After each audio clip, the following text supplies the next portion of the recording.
Well, we're in the home stretch. Next week is the end of the term, and everything has to be in by Thursday. When I first started this class, I let you know that I would not be accepting late work, but in hindsight, I think that was a little harsh, considering that we've moved to a new learning management system. I'm still in the process of learning it and have made mistakes, and there's no sense in penalizing you for that. So what I've done is I've made everything able to be submitted. So if you didn't get something in, please do so.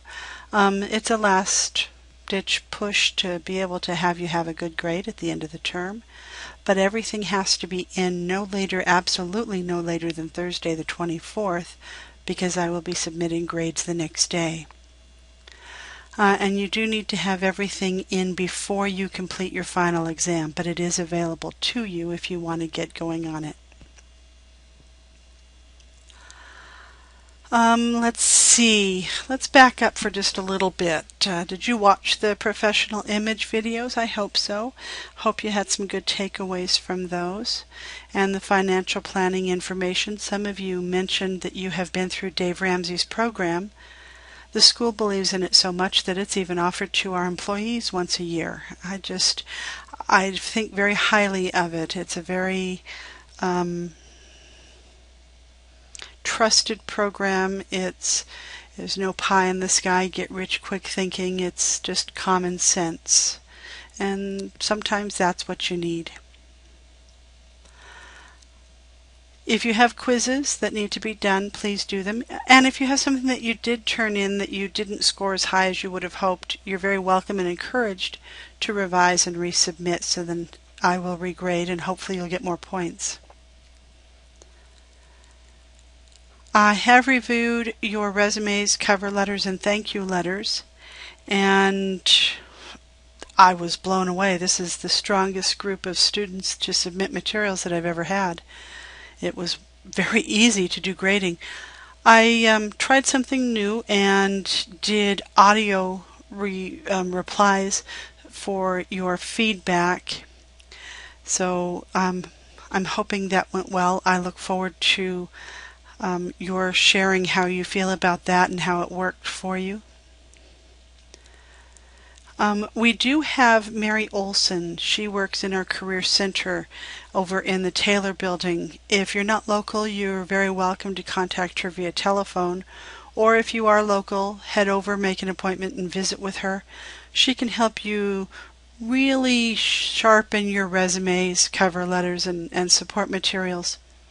Something that you'll develop if you're in the business management program, and I think some of the other programs on campus are working on that as well, is that you will have a portfolio. In the capstone course for the business management program, you submit things that you've completed in previous classes. So number one, make sure you save your assignments and think about what items help demonstrate your strengths, because it's a lot better to be able to show an employer what you can do rather than just tell them.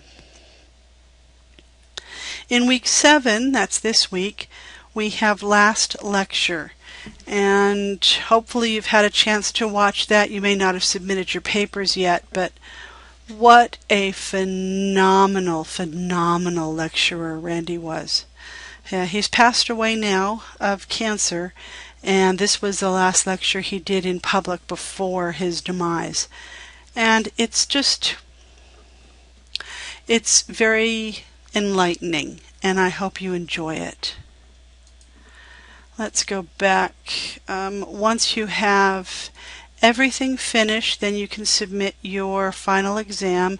I believe it's worth 300 points, so make sure that you pay close attention to it. Let's see, anything else? I am going to be hosting an end-of-term review virtual meeting and asking for student input as to how things went, suggestions for change, etc. on Saturday morning. 10 o'clock, I think, is when we'll do it. I'm going to just take questions and visit. If you can't come, I'm hoping to be able to record it, but no guarantees. We're going to be using this program software from Blackboard, and it hasn't always been cooperating. So I'm hoping that you'll just be able to come, and then we won't have to deal with it. I also am going to create a short survey. I'll even give you extra credit. It will be done as a blind survey so that I can't see who's submitting what, but I need your feedback. What went well for this course? What didn't? Were there things in Canvas that cooperated with you and things that didn't? What challenges did you face? And that kind of thing. Was the textbook right for you? Are there things that you wish had been talked about more or less? And just some general things. I use this information to strengthen this course for every term, so your information goes directly to helping future students. And I appreciate your time doing it, and I'll give you 10 points. I can't give them to you till it's all done, because then it just shows me it's done, and it gives me a check mark when to show just the students that have done it. I can't tell what you did, just that you've done it, and then I can give you 10 points. Let's see, one other thing. So if you're not part of the team project, you can ignore this part. And this is the last thing I'm going to be talking about, so you can run away. Other than that, let's see, on to the team project. We started off with getting to know the different people in your teams. Hopefully that went well. It may not have. So it's a matter of setting boundaries. You've taken your time to get to know your team members, whether they responded in kind. You can't force that issue. The next thing that you did was you demonstrated your ability to use the various tools in the program. That way I knew that you were able to function and complete assignments as needed. Next, you developed your team charter, and this is where it gets a little challenging. Invariably, every team has at least one person that fails to perform. And I'm not just talking about school, I'm talking about in business as well. Anywhere in the world, there's always someone who doesn't do what needs to be done. And other people have to step in. If you don't track performance, if it is not transparent in writing where everyone can view and comment, it didn't happen. Because it's your word against theirs. That's why a team charter is so important. And you don't just use it for this class, this assignment. Use it always. Set your basic ground rules. Then set up the list of tasks as a team. Develop your list of tasks. But wait, not everyone is taking part. Then those that are taking part, post the list of tasks. And in that posting, you say, if I haven't heard from anyone by such and such date, this is the task list we will move forward with. And that becomes one of your milestones, task list determined. And it will be done by such and such date. Initial design by such and such, approved by everyone. Then you list who it ended up being approved by and who did not approve. Then you move on to the next thing. We have a meeting set. Who attended the meeting? Or maybe you really didn't need meetings for this assignment because it was pretty straightforward and you were just going to communicate electronically. It's up to you, but you needed to make those decisions and share them publicly in your team charter. If you held a meeting, put down notes for what went on during the meeting. List who attended, when the meeting started, when it ended. And keep in mind that a team charter can be subpoenaed for court. So anything that you write in a team charter, know that it may become part of a court record. Moving down, You now have the academic research. So you've chosen a topic as a team or whomever is taking an active part. That was one of your line items or your milestones.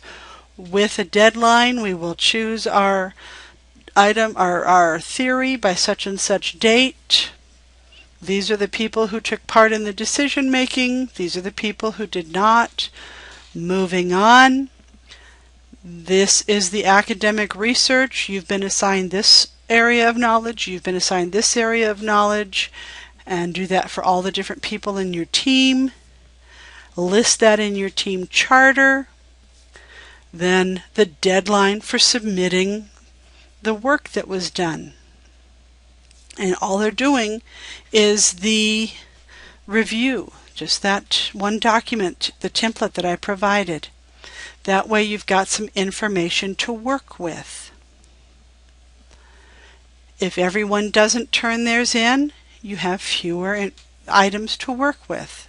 You do need the minimum number required. So if someone drops the ball, it may be that someone else has to go out and do additional research.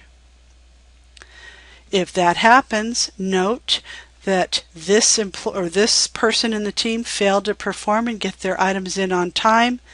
The task was reassigned to such and such with the new deadline. However you got your academic research done, then you move into you writing your final paper.